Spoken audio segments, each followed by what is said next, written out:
Welcome to this episode of The People Dividend. I am your host, Mike Horne, and I am delighted to welcome the Ninja Prospector today to our podcast. I think it's just a great title. You'll learn more about Adam Packard at www.ninjaprospecting.com. But let's talk a little bit about what Adam does and how it will be relevant to anyone listening today in our community, in our audience of human resources leaders, people in biopharma, and really so appreciate all of the likes and listens that you drop on YouTube or on Apple or wherever you listen. But Adam Packard is every HR professional I know uses LinkedIn. In fact, so many people in consulting, coaching are on LinkedIn all of the time. And he being Adam Packard, all about systems and strategies to fill your pipeline and start conversations naturally. So claims he's the opposite of every LinkedIn marketing company. He adds values first to build relationship. He has the podcast, I Need a Coach. And he wants to prove that he's different than others. So let's give him that opportunity. Adam Packard, tell our audience about you, Adam Packard. I appreciate you having me on, Mike. Yeah, I honestly I fell into this whole world of LinkedIn 7 or 8 years ago. I had an interesting career path. I started my career as a golf pro. Quickly realized you work long hours, don't make any money, never play any golf. Worked for a motivational speaker for a number of years, and then started my own business. And then I actually moved to the corporate side. I'd always had my own business, but for a few years, I worked, I call it the dark side, but I still love my experience there. But for a true entrepreneur, you kind of have to do your own thing. So I worked for a corporation for a few years and then got let go out of the blue. And I had a friend that had a new startup came to me and said, "Hey, I know you're good at networking and sales. Can you help me find some new people to talk to?" And I did some research, realized the only place I could find them was on LinkedIn. I logged in for the first time in probably 10 years. I had always had a LinkedIn account, but never really maximized it. And so just trial and error, what works, what doesn't work. And LinkedIn's obviously changed quite a bit over the last 7, 8 years. So what worked, 7, 8 years ago doesn't work today. When they put, limitations on how many connections you can send and conversations you can start. But we've since kind of evolved into kind of a done for you, strategize and execution for you. But it's an interesting space. I mean, there are a lot of people when I got into the LinkedIn world, I was so excited. I told my wife, there's nobody doing LinkedIn marketing and lead stuff on LinkedIn. And then I get into it. I'm like, there are a lot of people that do this type of work. So we have to be different. So I pride ourselves in, being different, not only from our approach, but our strategy and what our values and philosophies are. But it's a fun world. I get to meet and talk to people from all over the world every single day and with no agenda sometimes, right? A lot of people we'll just use LinkedIn to connect and pitch, and that's not what we do. We try to add value first and build relationships. And one thing I always say on every call that I have with someone is, if you approach someone the right way on LinkedIn, there might not be a need today, but it keeps the door open for a future conversation. Well, I And think that's the way I like to approach it. that's true for everyone in talent acquisition who's on the call or an HR leader who is doing hiring. It's about building relationships that can come through on LinkedIn. And to your point, Adam Packard, I mean, it seems that the LinkedIn marketing space is very crowded. Now, let's use me as of somebody who wonders what he's still doing on LinkedIn and wondering, is there another platform that I can use? I have, over 30,000 followers. I have a weekly newsletter on LinkedIn. We post content. I post content regularly on LinkedIn. If it's probably not every day, but it's nearly every other day. And we're promoting original content that's usually of value to our listeners. It might be a recap of a podcast. It might be a direction to a topic in human resources.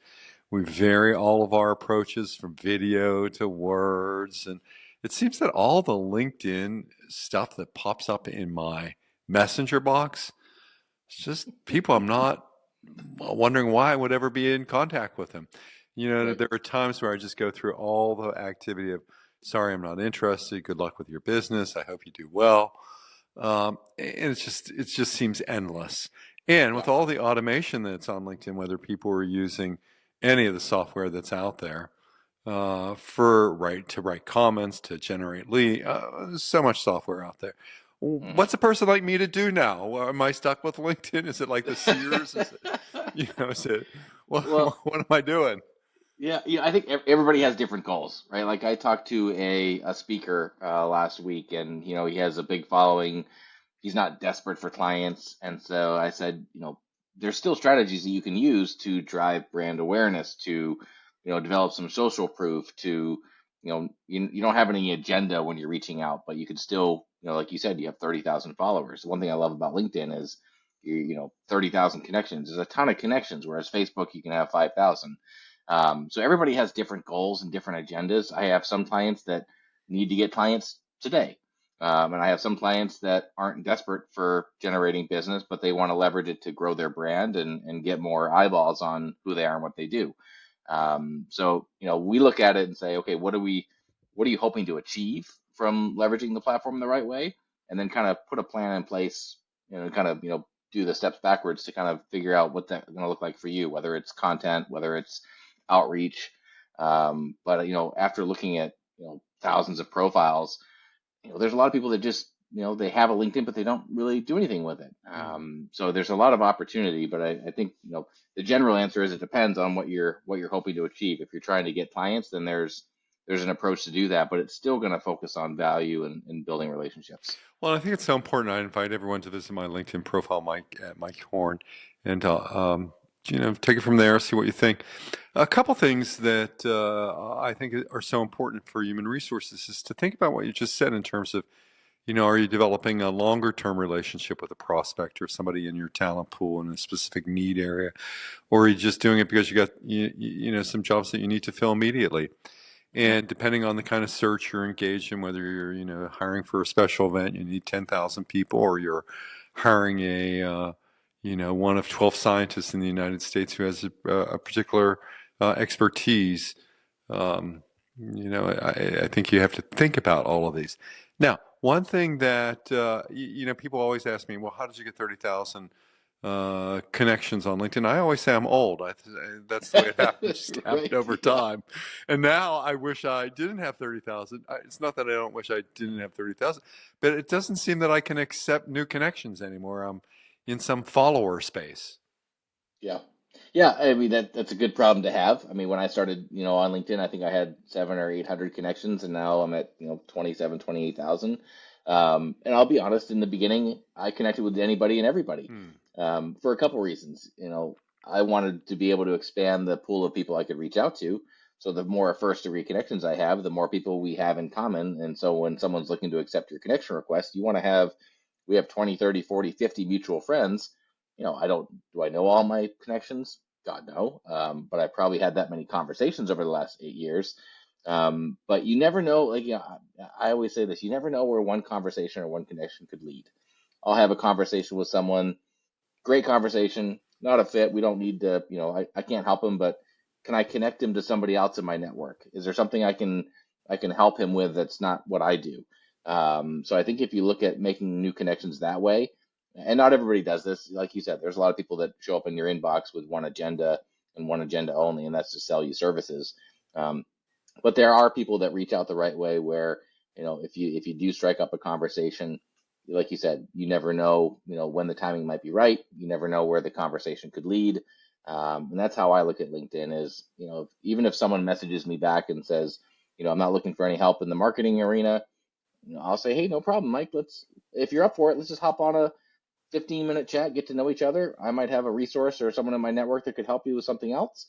If you're up for it, let me know. And I tell them it's not going to be a sales call. Leave your wallet in your pocket. This is just a chance for us to connect and take our conversation, offline, because that's my number one goal on LinkedIn. It's not to go back and forth on Messenger 50 times. It's just to say, let's get on the calendar, let's have a conversation and see where it goes. Yes, and I think it's so important. You raise so many good points, and I just keep bringing you back to human resources as well. Is that um, better to be selective with your requests? I think I get so many website developers, people with SEO expertise, inviting me to connect, and I routinely just ignore them. Not inviting me to connect, but to follow even. 'Cause Hmm. I want follow. I'm trying to create community on LinkedIn, just as I think that's what good employers do. I mean, they have their presence. I've noticed there are a lot of HR executives who have, weekly posts now. There, it's just all part of brand promotion and part of their thing. And I think what's so important, Adam, for many people, is to distinguish between what's marketing and what's business development. And Yeah. for me, I think of LinkedIn is a great marketing device, but it's not making sales for me. But it's good marketing. Yeah. Yeah. I think with the right, I do agree. It's more of a marketing platform, but when it comes from a business development perspective, you just have to have a clear plan, and you have to be different, right? There are so many people out there that have the same offer and they work with the same audience, and it's hard to differentiate from, the hordes of other people that do the same thing. But if I find a company that has something unique and they want to get it out to the world, yes, it's definitely a good business development tool. But a lot of companies don't put that in place early enough and try to figure out what's their unique selling proposition. Why should someone work with you as opposed to your competition? And it's the question I ask every one of my clients: why you? Right? So if I'm working with a business coach and he says he works with business owners on operations, there's a million of them out there, right? So how am I going to be able to market that to your audience?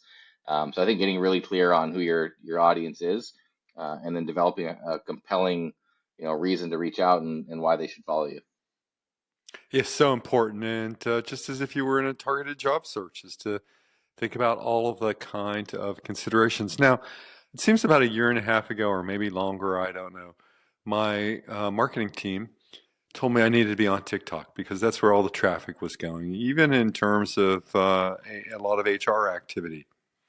So, I've got a TikTok channel and I make great videos. But tell me, what do you see from your perspective? It seems that so many people use TikTok as a search engine now. You know what? I'll be honest. I stay in my lane. I've focused, and most of our business comes, I would say 95% comes from LinkedIn and conversations. I think one mistake that a lot of companies make is they try to hit every single platform, and they never develop any roots and any depth on one platform, so they're too scattered. So I've always suggested to people, pick one platform where your audience is hanging out, go all in, maximize that before you move to another channel versus trying to do a little TikTok, a little YouTube, a little Instagram, a little Facebook, a little LinkedIn. You just never develop that core foundation. So for me, I'm not even on TikTok. I mean, yeah, do I watch shorts and get the entertainment value? I think everybody does. Everybody does. But there's definitely value in it. I mean, posting 15, 30-second videos, just more exposure. But for me, I've always just played on LinkedIn, and that's kind of been my core. Now, where are you with the video world? Let's say I'm a corporate executive, wanting to talk about the great things my company is doing or my team are doing. Are you all about video now on LinkedIn? I'm not. I look at LinkedIn and depending on what the strategy is, you have content and then you have outreach. When I started doing this work on LinkedIn, I probably didn't post any content for the first couple of years. Now I post pretty consistently, if not daily, than every other day. Um, but I don't actually use quite a lot of video. It's probably a mistake on my part. I use my content just as a way to showcase, my values, what I'm working on. I don't really post much about our business. I don't talk about lead gen. I talk more about, like, my background is in working with a motivational speaker, so I do a lot of self improvement, inspiration, and motivation, sharing what I'm working on, what I'm reading, what trends I'm seeing. But it's funny when I do a post on LinkedIn, and I do, let's say, an inspirational post, and then I'll post, like, my dad was in the hospital, so I made a post about him. The amount of likes and impressions and comments that I got from the personal post far, far exceeded anything that I did business wise. So I think people need to, if you're going to post content, use it as a tool to get people to know you. let them into your world a little bit. Now we're not sharing, what I had for dinner last night, but I do want people to know that, my core values are family, integrity, trust, and so I want to showcase that in my content. And some people are great at video and they like doing it. For me, I've always just enjoyed the written word more, because I'm not looking at content as a lead driver. I'm looking at it more for that social proof and brand awareness. Whereas then I'll use the kind of direct outreach to strike up the conversation. So, content for me is like if you've ever been to a seminar, you're the guy in the back of the room selling books and tapes. You're hoping someone comes up and looks at it and buys something from you. Whereas I've always been the guy that says, if I'm in a room full of 500 people, I'm not going to be sitting in the back at a booth. I'm going to be out shaking hands and meeting people and starting conversations. So one's a little bit more proactive, one's a little bit more reactive. And that's always been my approach, is just to be more direct and more proactive. It's always it always feels great to be invited to a book signing and to be stuck, carrying books across the country and at the table in the back of the room, hoping for a few more. Yeah, it's always an interesting proposition. But Right. You're like, come, one of come the things see me, that please. yeah, one of the things certainly that I do on LinkedIn, since I'm an author, is I talk about my books. Particularly, I've been talking a lot about the people dividend as it recently came out. Leadership strategies for unlocking employee potential.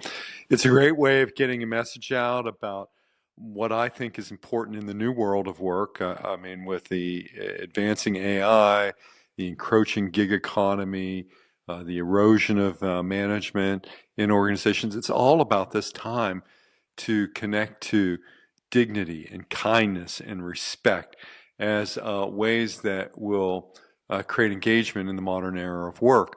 So it's these kinds of things, I think, that when we talk about what's important to us, what our values are, that we get energized, as opposed to, concentrating on people trying to sell something. And I think it's important for employers, our HR listeners, to think about this in terms of, their presence on LinkedIn. And hey, having been on the, a LinkedIn customer for many years, not as an individual, but as a corporation, as a human resources leader running talent acquisition teams, I never found them all that easy to deal with, and they were always expensive. They commanded the market, so there is this dominance that's out there. They weren't often, easy to budge on prices.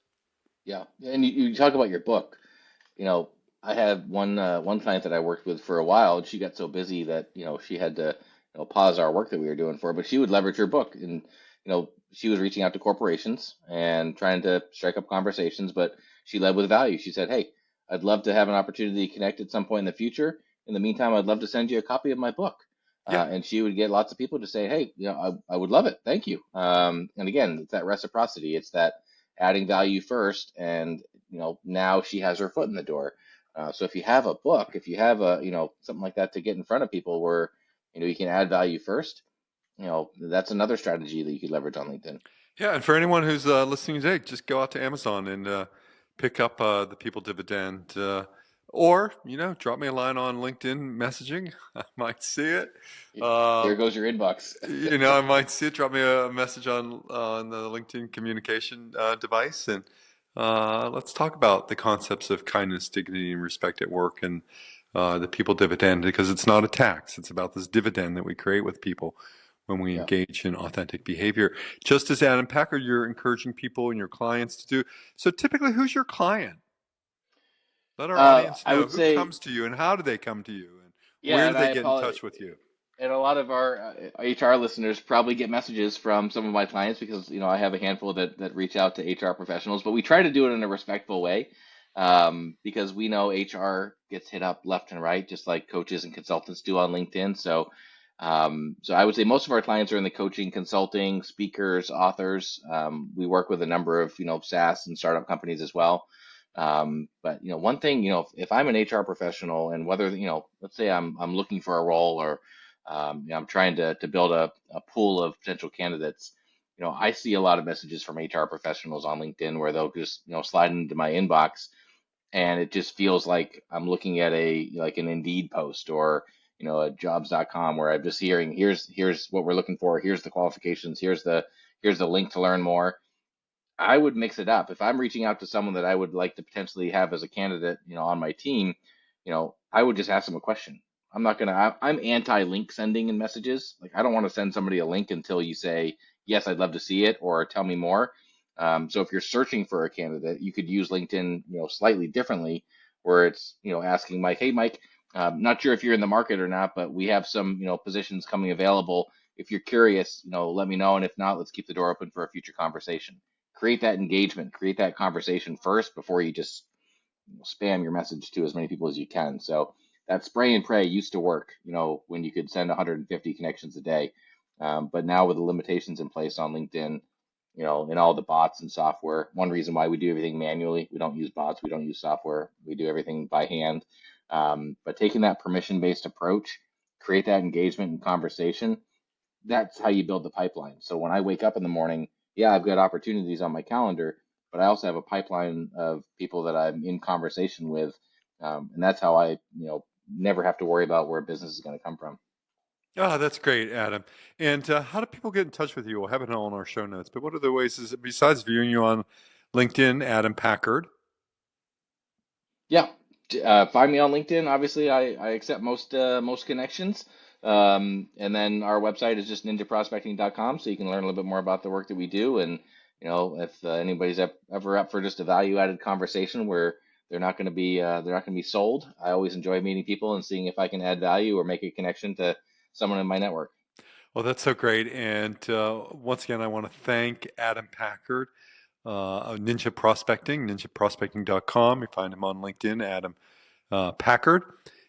He's got all this engagement work that he's done over time, and lots of ways to partner with Adam and Ninja Prospecting. So, Adam, once again, thank you so much for being part of the People Dividend. Thank you. I appreciate it. Yeah, and until the next episode, stay well.